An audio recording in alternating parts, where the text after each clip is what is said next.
But so many people look at hustle as, I've got to put my head down, I've got to grind, I've got to do all of this work. I.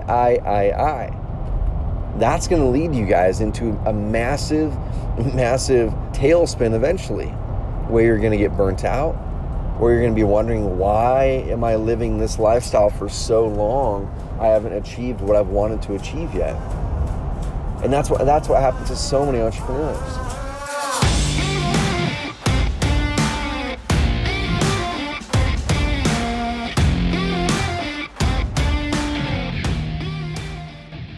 Hey everybody, what's up? This is Brady with Carrot. I'm super excited to get to announce something today. This episode is going to be a Trevor Truck Talk, and he's going to tell you what has helped him get laser focused on what really matters. It's an amazing episode. Can't wait to roll it. But first, real quick, we are rolling out something called the 30-Day Challenge. Now, this is something we've never done before at Carrot, and it's going to be open to agents and investors. Each one gets their own special, unique challenge. And what we're going to be doing is over the course of 30 days, we're going to be giving you strategy, implementation. So building out your website, teaching you SEO, Facebook ads, a little bit of PPC. We're going to be teaching you everything you need to dial in your marketing strategy. So the way we're going to be doing this is through lessons available on the website, but also through a private Facebook group where we're going to have coaching and accountability, daily videos, and actually live weekly coaching calls. It's going to be awesome. We want to do this because we're trying to think, what is the quickest, most effective and efficient way we can get people to bring in their first 15 leads in 30 days. And this is what we came up with. It's been a huge success already. So if you want to join the challenge, go to carrot.com/challenge. Just select agent or investor. We can't wait to see you there. It's going to be stinking awesome. So don't forget carrot.com/challenge. Can't wait to crush it with you these next 30 days. Have an awesome day, everyone. Good morning, good evening, good afternoon, whatever time you're listening to this episode of the Carrot Cast. I'm actually driving to the office right now to head in to get my workout in on a Tuesday. So whatever day you're listening to this, hopefully, you are getting moving today, guys. I know I've talked about it. I do Facebook Lives quite often of the workouts we do. It's not to really show you guys what to do because I don't really don't know what to do other than what my coach tells me to do. But it's really to inspire you guys to move because for so many years, I didn't. And I felt the impact of it. I felt the lack of energy. I felt my body starting to kind of have these little creaks and aches and pains in it. I felt my back, my lower back starting to hurt every day because I'm either standing or sitting quite a bit. And so I just want to encourage you. If you're not moving right now, quit pushing that out further. Quit making up excuses for, well, shoot, I don't have a trainer, I don't have a gym, I'll wait till next week. My back hurts, my neck hurts, like whatever it is. Your back probably hurts because you're not moving. Okay, the same thing with me. So that's not what this episode's about. This episode's about doing less and earning more, doing less and achieving more, doing less and living more, doing less and having more joy, doing less and having more happiness, doing less in life and actually achieving the dream that you want to achieve. Okay, so part of the doing less should not be doing less movement. Okay, so get out there and move, guys. I'm going to go in there and get my workout in, drink bunches of water. It's going to change your life. So this is a Trevor Truck Talk. If you could not tell, I'm driving to the office. I've got about 16 minutes from the time that I'm talking right now. And I was reading a book recently. It's something that I love reading, but I've got to get some bad habits out of me. That's one thing that I have not slayed that dragon yet, guys, is I've got my habit tracker, and I'm still kind of like this semi roller coaster of consistency with habit building. I haven't gotten the habit of building great habits yet. Now, I have a lot more good habits today than I did 3 years ago, than I did 5 years ago, for sure better than I did 10 years ago. But it still feels like there's all these habits that kind of creep up that hold me back. And the funny thing is, every level that you get in life, here's an example. If you're not married, there's certain bad habits that you probably don't even need to fix right now. But as soon as you get married, they're going to be front and center that you're going to need to fix those bad habits. Okay. And so as your life changes, new habits, new things become important to you to really get to the next level. And so these in general aren't ones that I've struggled with for years. They're just right now very timely, where I'm going, okay, right now I really need to slay this habit because it's important that I do in order to help me get to the next level. And so reading is one of those. It's on my habit tracker to read 10 minutes a day. And I'm kind of probably 30% do, 70% don't. But I know when I do, it massively shifts my mindset. It slows me down. It's one of the things that actually I would much rather add that in than have more tech time, than have more time on my phone, because it's focused time. It's not distracted time. And so a book that I just wrapped up was one by the founders of Basecamp. And they wrote a book called, or the book's called It Doesn't Have to Be This Crazy at Work. And essentially they're kind of busting apart so many myths and so many things that people think you need to do in business in order to achieve big things. And they run a company that's, 30, 40, $50 million a year, somewhere around there, highly profitable. In their book and other interviews I've heard from them, they say they profit tens of millions per year in net profit. So they're doing just fine, okay? And so as I'm going through this book, one common theme that they kept on bringing up in different ways, and they had one chapter that was about it, and I posted it on Instagram, and it was one of the most engaged in Instagram posts that I've had in a while. So go follow me on Instagram, y'all. You'll see a lot more behind the scenes of my life, of my business, of wins, of struggles, of things I'm teaching you, things like that. So go follow me on Instagram, Trevor Mock. But that chapter hit me hard because it was basically do less, okay? Now, it's not the first time I've heard that concept. I read a book called Essentialism probably 4 or 5 years ago that basically shows this graphic, and I'll repost the graphic on my Instagram here today. So if you have a chance to go scroll down my Instagram, you'll be able to find this graphic. It's going to have 2 circles on it, and one circle has a bunch of little arrows coming out from it. They're short arrows, they're little short arrows coming out from all around the circle, and then the other circle sitting next to it has just one line with an arrow pointing up, and it's a big long line pointing up with an arrow. And what it's trying to illustrate is when you do a bunch of things, when you have a lot of things to do, essentially you can only take each one of them so far. You can only focus on each one of them so much. You can only penetrate and make an impact with each one of them as much as the time and resources you have to push them forward. And guys, I'm so guilty of this, and you guys probably are too, where we think that by taking on more is better. You look at the hustle culture, and I don't want to bash hustle, because you have to hustle in order to break through and build your business. You've got to hustle if you're wanting to achieve big, but you shouldn't make hustle your lifestyle.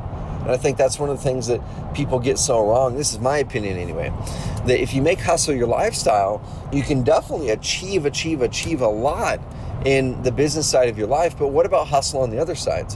What about hustle with your family? What about hustle with your wife or your husband? What about hustle with your kids? What about hustle with your giving and with your charitable, you're supporting charities? What about hustle on those sides of things?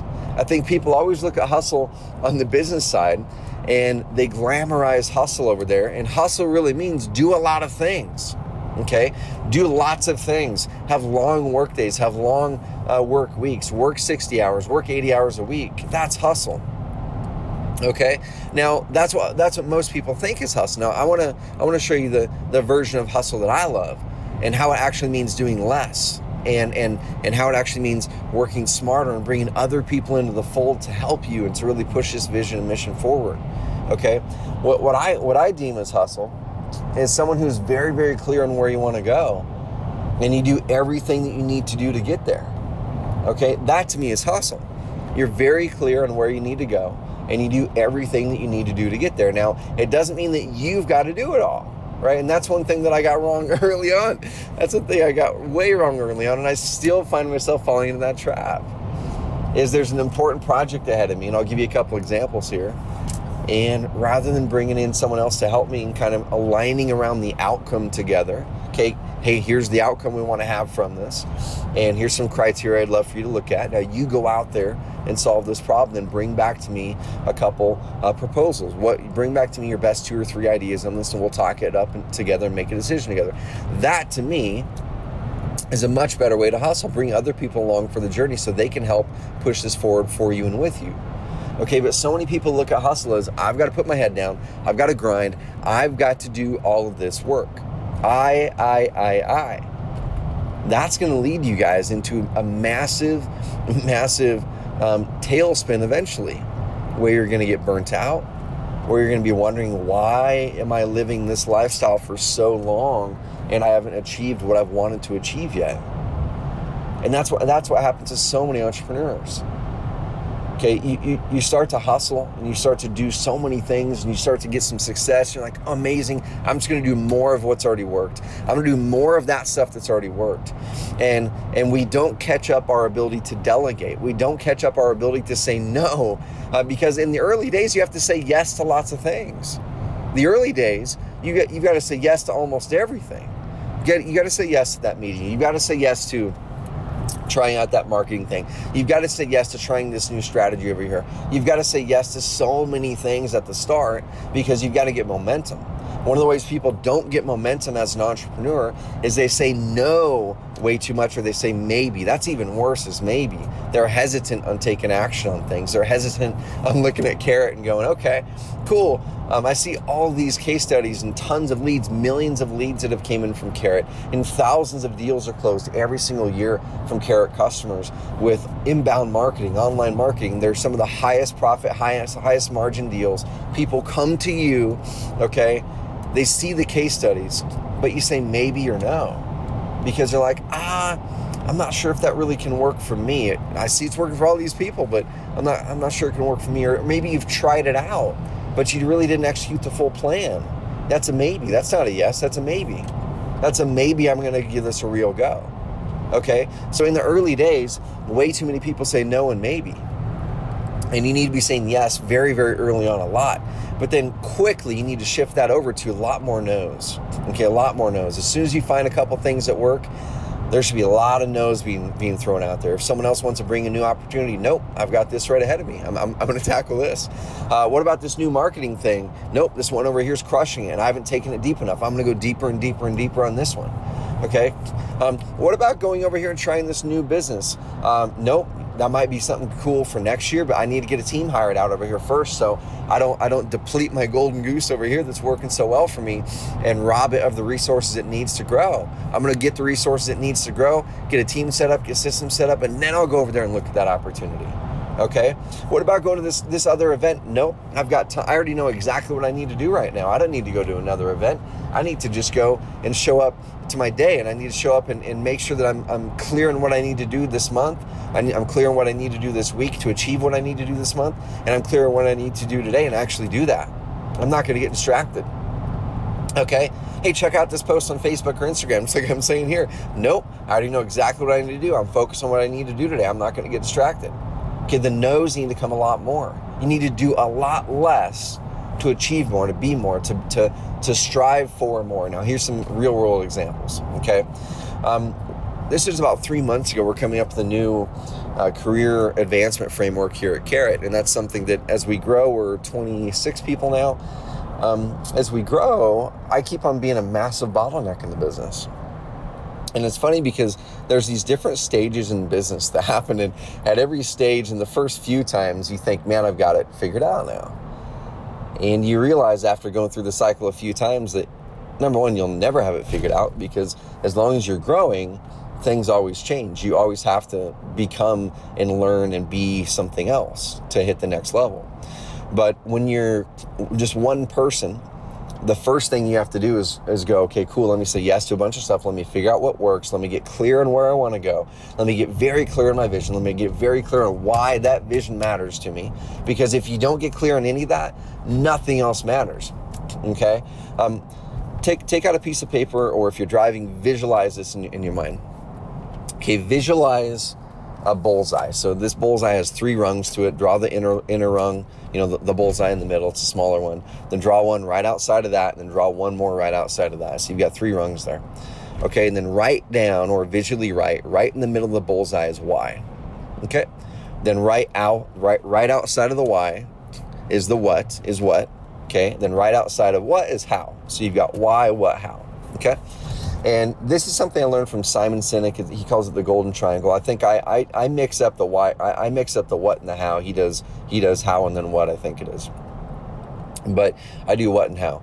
And here's why this is important. Okay, so many entrepreneurs focus just on the what and the how. They go, what am I going to do to make money, or what am I going to do for business? Okay, I'm going to do wholesaling. Okay, I'm going to do flipping. Okay, I'm going to be a real estate agent. Okay, I'm going to have a software company. Okay, cool. That's awesome. You got the what. Then they get convicted of the what, and then they go, awesome, how do I do this? How do I do this now? Okay. Let me go out there and find a coach. Let me go out there and find some training. Let me go listen to a podcast. Let me go take a course. Let me go learn from a mentor. Let me just go and do and learn the how. Okay, so many people focus on the what, and then they go out there and discover the how do I execute this? Now, the problem with that is you're likely going to get discouraged decently easy. You're likely going to find all kinds of ways and reasons to give up. Because if you just focus on the what and the how, you don't have your heart in it. You have your head in it, but you don't have your heart in it at that point. So in order to get your heart in it, you need to focus on the why, okay? You need to focus on the why. And the why should be the most important part of any of your journey. If you don't have a clear conviction on why, then you're probably not going to do the what and the how, or you're not going to do it to stick through it long enough. So if you get convicted to your why could literally be your family. Your why could be to prove to those in your past that you can do what you set out to do, because maybe you had some naysayers in the past. Your why could be like mine, is to be a beacon of positivity and possibility to others, because I know that's never going to end. I'm always going to want to be a beacon of positivity and possibility to others. Okay. Your why could be to grow an amazing team and amazing business so you can impact your community like we're doing here. I'm buying the building next door to me. We're going to be putting retail downtown, bringing more businesses downtown, putting apartments upstairs. We're going to keep on doing that. We want to revitalize our downtown some more. Okay, that's part of our why. We have multiple whys, and you can have multiple whys. I think you should have multiple whys. Okay, you should. And then all of a sudden, the what and the how are going to become a lot more apparent for you. You're going to get charged when you're getting discouraged and you keep on having loss after loss, or you keep on hitting points where you go, man, is it worth it? This thing isn't working yet. Should I keep on doing it? You're going to keep on doing it because your why is strong enough. Okay, now why does this matter to this topic I'm bringing up right now of do less? Because when you're clear on your why and you're clear on your what, and you start to learn the how, okay, then you can start to be a lot more choosy on, okay, I'm very clear on these things. I'm not going to get distracted by taking on all this stuff. Okay, I'm not going to get distracted by taking on this project and this project and this project. Doesn't mean you can't do it. Doesn't mean you have to say no, but you can say later, okay? Everything doesn't have to be a no. It can be a later. And I think that's one thing that, I'm just getting out of my truck now. I think that's one thing that I wish I would have learned a lot sooner is I kept on thinking early on that if I say no to this, then that's shutting a door. But in actuality, a no can be a later. A no can be, well, no, right now is not the right time, but maybe in 6 months, or maybe next quarter, or maybe next year, or maybe next month, or maybe next week. So if you have someone who wants to have a meeting with you, and you know that you're just really, really busy right now, and you're like, oh, I'm just usually just taking those meetings right away because I don't want to miss an opportunity. What if you say instead, well, you know what, not right now. I've already got my items for the week. What if next week works for that person? Or what if next month works for that person? Okay, figure that out. Okay, the next thing is go through your list of tasks today and figure out if there's someone who can do some of those things for you. Okay, that's one thing that I'll do my energy audit. Just go to carrot.com/energy, carrot.com/energy, and you can find my energy audit. Do this 15-minute every quarter energy audit. And what you're gonna find, y'all, is you're gonna find yourself jotting down the things that give you energy, that you're really, really good at, and the things that drain your energy. And the first things that you should be getting off of your lap to do less of are the things that drain your energy. And that energy audit changed my life, completely changed my life. That's why I put it out there for free for everyone. You don't even have to put in an email address to get it, at least as of right now. Okay, so go to carrot.com/energy. Take the energy audit. If you feel yourself getting overwhelmed with too many tasks, if you feel yourself trying to find time to get work done, if you feel yourself kind of walking in mud. You just feel like, man, I'm just doing lots of things and it feels like I should have a breakthrough by now. And you aren't having that breakthrough. You're probably doing too many things. You need to be doing less things, but better things. You need to be focusing on the things that are much, that are higher leverage. Get rid of the things that are low leverage and just go out there and have fun. Okay, guys, go to carrot.com/energy. Find ways to do less this week. See if you can't cut your workload by 40 or 50% this week. Just focus on the most important stuff. Say later to everything else. And report back to me how that changes your business, changes your life. All right, have an amazing rest of the week. Heading into the office right now to get a workout in and hit the day hard, guys. Talk soon.